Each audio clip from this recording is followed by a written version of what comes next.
नमस्कार दोस्तों, topic with वैभव के इस खास कार्यक्रम में आप सभी का स्वागत है। हमें इतिहास की किताबों में यह बात बड़े जोर शोर के साथ पढ़ाई गई कि मुगल महान थे। हमारे दिमाग में यह बात कूट कूट करके भर दी गई कि मुगल श्रेष्ठ थे। मुगलों का महिमा मंडल करने वाले इतिहासकारों ने मुगलों की पराजय एवं उन्हें पराजित करने वाले वीर योद्धाओं का वर्णन नहीं किया, और अगर किया तो बहुत ही सूक्ष्म रूप से किया। क्या कारण था कि मुगल पूर्वोत्तर भारत एवं दक्षिण भारत में अपना साम्राज्य स्थापित करने में विफल रहे? जी हां, आज आपको लेके चलते हैं पूर्वोत्तर भारत के एक सूरवीर महान योद्धा के बारे में का जो कहानी प्रचलित है, उस कहानी की आपको जानकारी देने। जी हां, ये वही योद्धा हैं जिन्होंने मुगलों को पूर्वोत्तर भारत से खदेड़ दिया। उस महान सेनापति का नाम था लचित बोरफुकन। लचित असम के अहोम राज्य के सेनापति थे, वही अहोम साम्राज्य जिसके राजाओं ने 600 साल तक असम में राज्य किया। 1228 से 1828 तक इस साम्राज्य का अस्तित्व था। 1650 से 1682 तक अहोम और मुगलों के मध्य कई लड़ाइयां हुई।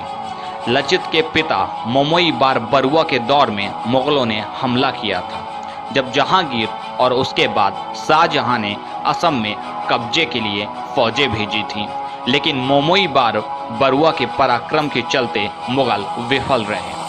अपने पिता के बाद लचित अहोम सेनापति बने, जिन्होंने औरंगजेब को बहुत ही बुरी तरीके से पराजित भी किया था।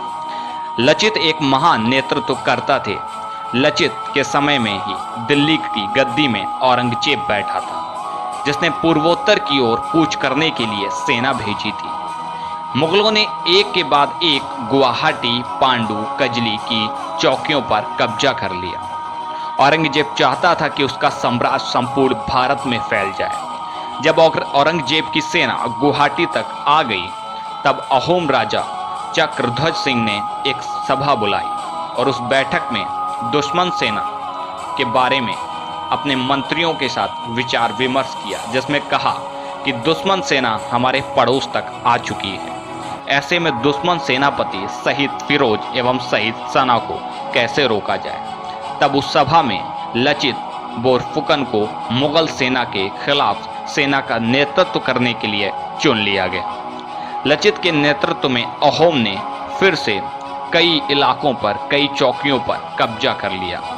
लचित बोरफुकन की अगुवाई में मुगल सेना को पीछे ढकेलना शुरू कर दिया। जब यह खबर औरंगजेब को मिली तो उसने एक मजबूत सेना असम भेजी, और इस बार सेना का नेतृत्व आमेर के राजा राम सिंह प्रथम कर रहे थे। मुगल सेना में 21 राजपूत सेनापति, 30,000 पैदल सैनिक, 18,000 घुड़सवार, 15,000 तीरंदाज एवं 500 तोप एवं तोपची थे। फरवरी 1669 में राजा राम सिंह प्रथम गुवाहाटी के पास रंगामती चौक पहुंचे। लचित बोरफुकन एक कुशल योद्धा एवं रणनीतिज्ञ थे। उन्होंने दिल्ली से ही मुगल सेना के साथ अपने जासूस लगा दिए थे। लचित तक हर गतिविधि पहुंचा रहे उनके जासूस उन्हें पल पल की खबर भी पहुंचा रहे थे। इस युद्ध से पहले लचित ने एक फरमान जारी किया, जिसमें लिखा था, किसी से भी कुछ नीति या कार्य में अगर गलती पाई जाती है तो उसे सजाए मौत दे दी जाएगी। लचित बोरफुकन मुगल सेना को ब्रह्मपुत्र नदी के रास्ते गुवाहाटी लाना चाहते थे, क्योंकि वो इस बात से भलीभांति परिचित थे कि मुगल सेना मैदानी युद्ध करने में ज्यादा कुशल है,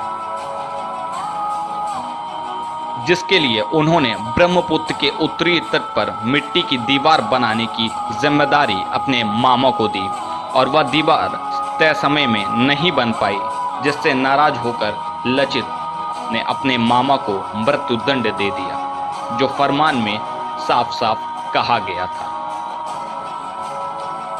और तब तक राजा राम सिंह ब्रह्मपुत्र के दक्षिण तक पहुंच चुके थे। इसी बीच 1670 में अहोम राजा चक्र की मृत्यु हो जाती है, और फिर उनके भाई उदयादित्य सिंह राजा बने, जिसके चलते 1671 तक मुगल सेना को काफी बढ़त मिली। राजा की मृत्यु के बाद सैनिकों का मनोबल कम होने लगा। इसी बीच लचित की सेहत भी खराब हो रही थी, जिससे अहोम सेना की फॉरवर्ड टुकड़ी से सैनिक भाग रहे थे। तब लचित ने अपने संबोधन में कहा कि मैं इसी युद्ध स्थली में मरने के लिए तैयार हूं और मैं इसी युद्ध स्थली में मरने वाला हूं। अगर मैं जिंदा रह गया तो उन सभी को पीछे आऊंगा जो युद्ध से भाग रहे हैं और जो युद्ध से भाग चुके हैं। लचित की इस बात से सराय घाट में मौजूद प्रत्येक सैनिक को उत्साह से लबरेज कर दिया और अहोम सेना ने मुगल सेना पर इतना जोरदार हमला किया कि मुगल सेना में खलबली मच गई, जिससे मुगल सेना पीछे हटने लगी, जहाज डूबने लगे, सैनिक भागने लगे और जो मुगल सैनिक बचे थे उनको अहोम सेना ने 5 किलोमीटर तक खदेड़ा दौड़ाया और बाद में वह सैनिक जान बचाकर भागने के लिए मजबूर हो गए। जी हाँ, ये वही सेना है जिस सेना को औरंगजेब ने भेजा था। जिसके बाद राजा जयसिंह प्रथम ने लचित बोरफुकन की तारीफ में कहा था कि हर अहोम सैनिक नाव चलाने, बंदूक चलाने, तोप चलाने में माहिर थे। मैंने ऐसे बहुमुखी प्रतिभा के धनी सैनिक पूरे भारत में नहीं देखे। ऐसे पराक्रमी योद्धा के बारे में इतिहास में इतना सूक्ष्म स्थान क्यों है, जिसके नाम पर एनडीए के टॉप कैडर्स को मिलता है लचित बोरफुकन पदक। ऐसे परमवीर पराक्रमी योद्धा का इतिहास में इतना सूक्ष्म एवं दरकिनार स्थान क्यों? अपनी राय जरूर कमेंट बॉक्स में लिखें एवं इसी तरीके के वीडियो देखने के लिए हमारे चैनल को सब्सक्राइब करके बेल आइकन को प्रेस कर लें, ताकि आगे आने वाले सभी वीडियो आप तक समय से पहुंचते रहें। धन्यवाद।